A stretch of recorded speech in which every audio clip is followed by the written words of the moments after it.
My content is intended to be used and must be used for educational purposes only. It is very important to do your own analysis before making any investment based on your own personal circumstances. You should take independent financial advice from a professional in connection with or independently research any information you find from my videos that you wish to rely upon, whether for the purpose of making an investment decision or otherwise. All right, we got Monday, February 26th. It is a beautiful day outside. I'm living in Minnesota right now. It is about 60 degrees. Working on some CPA exam stuff this morning, working on some accounting stuff this morning, had a nice gym workout. Honestly, a great Monday so far. So let's get into charts. I wasn't watching a ton today. I did end up taking a Tesla day trade that I didn't end up closing during the day. So that turned into a swing trade. I'll get into that. I usually would never ever do that, but that did, so I'll get into that. But we were looking at PLD coming into the week. Let's kind of clean this up. This is what I was looking at on PLD. I was really looking to potentially enter a contract. I did go completely risk off on PLD as of Friday, just because on Friday we formed, let's get rid of this. We'll keep that on. We'll remove the 9 EMA so we can see this. I like to turn on market structure, but on Friday we had a confirmation. Let's do it hourly. We had specifically, let's turn on the replay. Specifically, I believe this hourly close. Yes, Friday at the close. It closed below and it confirmed this rising wedge into supply. So it confirmed the beginning of a downtrend. So that's why I went risk off PLD. Also, it had a bearish structure on the 4-hour that was created. Just a massive truck going by. I'll shut my window.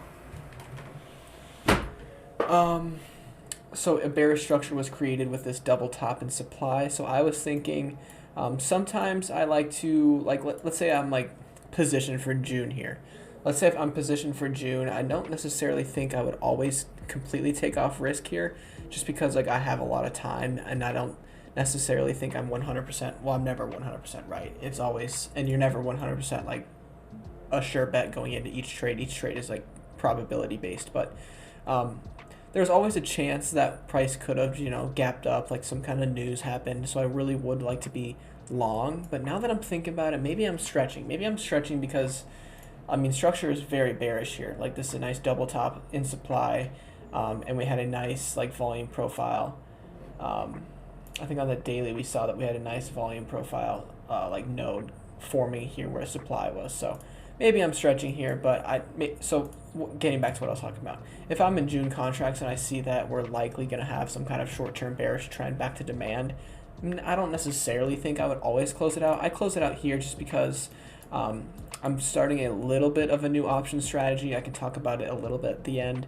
But yeah, so if I had 3-4 months of these contracts, I don't necessarily think I would close, but I did close on PLD here. So PLD during the day, I did see that the hourly formed a double bottom, so the hourly was bullish. So see how we have a double bottom here. We broke through the rising wedge.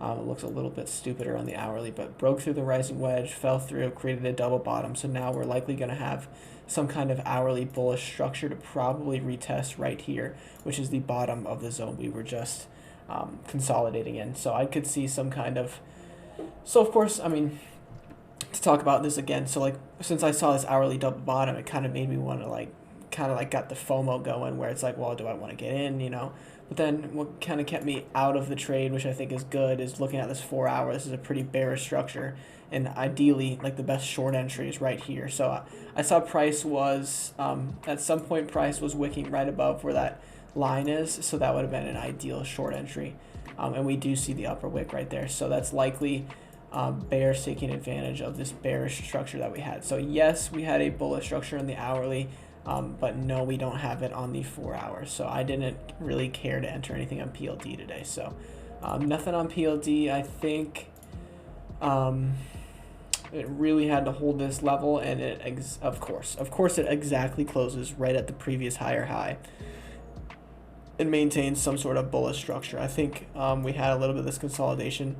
We closed lower right here, and then we closed lower today. So probably a short-term bearish structure, but of course it holds right kind of where it needed to hold. So where I'm looking for a bounce, I honestly hope this does cut deeper. I hope we do reject down to like demand down here in this zone, but I'm not really sure if we're going to get that or not. So I'm kind of looking for the 4 hour to shift bullish again, maybe to get back in, and then maybe some kind of like drop to start re-adding into demand is what I'm looking for on PLD. But nice lower wick. I mean, barely any sell volume today. So nothing crazy. I think this is just expected, and we're likely going to consolidate a little bit, maybe keep retesting this level before eventually heading higher, maybe at the end of the week. But I do want to add risk on back to the end of the week. Let's go talk about Tesla. Tesla, I did have a swing trade going on Tesla from the break of structure over here. So on a break somewhere in this candle specifically, I know it was this break right here. It was right here. A break of this level, retested the level, and go is where I entered. And I entered for about 2 weeks or so. But we did actually end up taking a Tesla day trade today.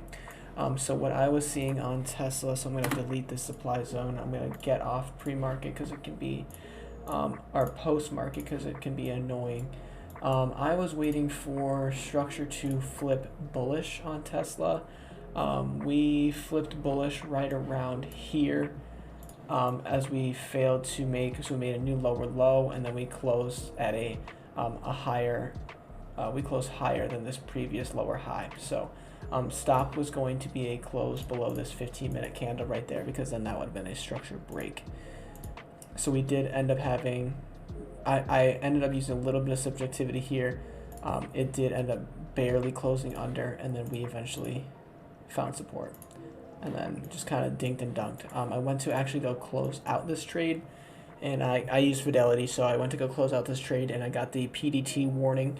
So apparently I didn't know that day trades roll into the next week, because it's obviously a new week, it's Monday, so I didn't think that I wouldn't have I'd have any issues with the PDT rule of under 25K balance setting buy and sell orders within the same day. So maybe it's I got to relook the PDT rules, but apparently I placed a few day trades last week and was not able. I mean, I could have closed my Tesla position if I absolutely had to, but I was within my risk limits, so I was like, whatever, I'll just hold it overnight and not get hit with any PDT issues. So took a day trade. So now I'm kind of double in Tesla, which is honestly bad.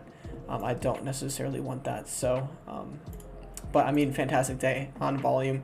We saw a nice high volume break of the level, and then we saw a nice volume decline right here, and then a nice, not choosing the array. What even is that? I don't even know what that is. The array. I'm getting rid of that right now. Who the hell uses that? Why is that even in my toolbar? I don't think I've ever personally used that. So nice decline in volume on the pullback, and then nice high volume today coming in. So I do like Tesla long. I'm kind of in a double position. My day trade was a little bit smaller size than my swing trade, of course, but I mean, 4 hour structure is bullish, daily structure is bullish, so I don't hate the position. I just kind of got stuck with the PDT rule and having to hold this overnight. So who knows? We'll see. I got a little less expiration on the second Tesla position, so the worst thing we could do is just like a nice like fat gap down tomorrow. Worst thing it can do, so it'll probably happen. Fat gap down, just consolidate for a few more times and then go. I'd probably get theta destroyed right there, but yeah, I'll be monitoring as we go. Let's go talk about Hershey's. Hershey's absolutely horrible day. I think it definitely picked a position today. I did stop out. I did close this position at the end of the day. We had our demand right here, and then we did end up closing below demand. Yes, I understand that technically this bottom wick went all the way to there, but the 4 hour double bottom that I was risking off of got completely invalidated today, and the daily that I was double bottom risking off of got completely invalidated today.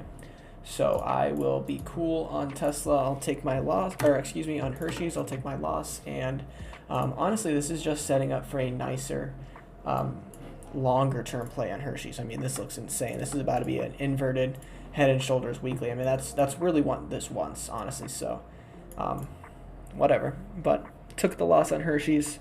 Not too mad about it. within my risk, so live and you learn. What I could have done better on Hershey's is I talked about this. I posted a few trading discords. I talked about waiting for a break of supply and a retest of supply before entering long. That's what I suggested. Of course, I suggested that and then decided to enter for myself within supply and demand and then got broken to the downside. So double whammy right there, but that's okay. Will be better. So yeah, don't love that look. We are all out of Tesla. Why do I keep saying Tesla, dude? Teslas must be on my mind. That's not good. So maybe not good, but not bad. But anyway, I think this is gonna come down, make a nice long-term entry for Hershey's, and I think I am out for now. So what else am I watching? I was watching. Oh, let's talk about IWM. IWM had a honestly pretty baller day. It only went up 0.63%, but it did actually end up finding support in this previous supply zone. So we ended up. So what did we have? We had the drops. So let's get rid of these just to make it more easier to read. We had a nice drop right here. We had a gap down, so we found support right here, found support right here, gapped down below it right there. And then we saw nice buying in this demand zone. We saw the reclaim of this supply zone and demand zone right here. We are going to come up and retest where price previously supported, so that could become resistance, so we're going to be watching for that. Come right up into it. Oh, we did reject it for the first time, which is fair. We came right back into it, rejected it, came back, found support at previous resistance right here. And then I think we're going to go back right into the supply zone right there, close above it, so we reclaimed it. And then we kind of just dinked and dunked for the rest of the day. And I believe we are right back into it, and we reclaimed it again right there, and that's where we closed. So I think that IWM did turn this what used to be supply into new support today, which is great to see on IWM. I have no idea what the daily volume is. Look, I can't do it. I can't grab it. There we go. Really struggling right there. That was insane. So looking for this new zone to hold as support, but it is kind of unconfirmed. Structure is definitely structure is bullish. If this close above this double bottom, that's a rare like double bottom where you'll just, or double top kind of, where you'll just see price just completely recover it. But hopefully this new zone turns to demand. So that is what we're watching on IWM. Let's see how the daily was. Not a ton of daily volume, which isn't great, but not inherently bad. Also, the volume might not have loaded for the day just because it is right after close, so sometimes that happens. Let's go look at Boeing. Boeing, I was watching a few things today. I was watching for 200 to start serving as support, in which it did not. We rejected it once again. So if we look over here, this is a pretty big level. Let's get out of the rising wedge or falling wedge, because I think we've all seen that. Well, falling wedge. Okay, you know what? Maybe we haven't. Maybe we haven't. There's people that watch this that haven't. So let's do the rising wedge or falling wedge. So what the hell am I talking about when I say a falling wedge? A falling wedge is a bullish reversal pattern. This pattern happens when price tends to get very tight within a falling range, and usually within previous demand. So we have demand right here, we have demand right here, we have demand right here. So that is going to be your falling wedge back to previous demand, where you see price just keeps getting tighter and tighter within this range. So keeps coming tighter and tighter until eventually it'll break this falling wedge and continue higher, and hopefully retest here and go. So that is a falling wedge. Let's see, I'll pop on my Quizlet study, falling wedge. Okay, right here, this is what I'm talking about, lower bottom. So like a rising wedge, falling wedge, that's what we're talking about. Falling wedge, I could say like reversal pattern or something. Falling wedge, reversal pattern. Something like this, something like that. That looks like a lower time. I guess okay, that is the daily. So, something like this, where it is just prices falling and continuing to make a, yeah, kind of doing that. So, That is the falling wedge we are looking for on Boeing. I wanted to see price reclaim 202, so let's go back to it. Let's delete this wedge. Let's now look at our SR zones for a little bit of a map and guidance for what the hell is going on. We saw that price supported over here, rejected here, rejected here, rejected here. Very evident on the lines if you kind of just make a little box through the lines, kind of like a line of best fit, that we can clearly see this is a pretty big zone right here, and it is currently acting as resistance, so this is red. And then we do have our demand down here, not a terribly great line. Actually, it is continually putting in higher lows on the hourly, so that's encouraging. But it could certainly make like some kind of double bottom and fail this tomorrow. But I was looking for price to reclaim 202, so we pushed into 202 today and immediately rejected down. I really don't give a shit below 202. I'd love for 202 to become new support, and that's where my entry is. Anything below, I don't care. I think it can continue just dinking and dunking around here, but until it reclaims 202, I don't care. So I'd like to see, let's look at our other supply. So just looking at the lines, where have we had reversals in prices? Well, we had a nice reversal here. We had a nice little short-term reversal here, and we had a big reversal here back down. So I'm going to make a new zone right here because I'm going to think that's going to be some kind of big area right here. So let's go right here and see what we got. So this is going to be probably supply around 205, 206. Let's use the volume profile to help me pat this down officially, see where we're at. Okay, so I just coincidentally drew it at the volume profile point of control right there. So where volume is the most at a certain price level, of course, not of course, but it just helps to know that my zone is a valid right there. So that's what I do kind of as a confirmation. But I would love to see some kind of wedge pop. Usually with these falling wedges, you'll get some kind of wedge pop where price will gap up and then most likely sell off back to demand. So that's what I'm kind of looking for, and if that doesn't happen, that's totally okay. I would look for some kind of short-term break of 202, run up to 206, find supply up here, bearish hourly structure back down to 202, maybe some kind of double bottom, some kind of bullish structure in 202 to continue higher. That's what I'd be looking for on Boeing. So I want to see some kind of 206 rejection back to 202. I don't necessarily care about the first 202 break, just because we do have this huge level at 206. I don't think we're going to just breeze on through 206. I think it's going to be a little bit of like a, okay, tap 206, back to 202, now go through 206, something like that. So that's what I'm kind of thinking on Boeing. So that's why I didn't really care about anything either below 202 or until 206 has been tested to enter 202. So that's what I'm looking for on Boeing. Hershey's got stopped out. Talked about PLD, talked about Tesla. Talked about PLD? Yeah, started with PLD, talked about IWM, and then this is Boeing. So those are the 5 that I'm primarily watching. No longer Hershey's though, because we got stopped out in Hershey's. So maybe find another chart to incorporate into the mix this week. So that is what I got going on. I did think FSLR is going to be interesting. I do like FSLR for a short-term bullish price action cycle, but I'm going to have to do a little more digging into it, and they got earnings tomorrow. So don't really care to hold any risk through earnings. We'll have to evaluate after earnings from FSLR. But looking for a 5th chart. Anything else interesting happened today? Boeing, Tesla, IWM? I don't really think so. I've been kind of watching Apple, either for a break to the downside or upside. Honestly, prior to what you'd think on Twitter, I'm kind of leaning upside here. I think we had this nice bullish cycle, and then we're kind of coming down and consolidating. So,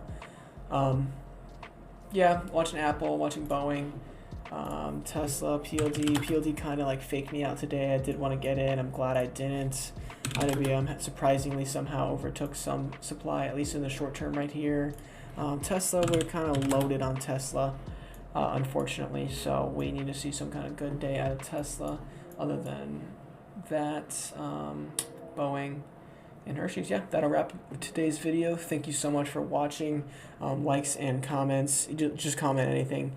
All of those go a long way for me personally and help me out. But that is what I got going on today. Thank you so much for watching. I appreciate it, and have a great rest of your day.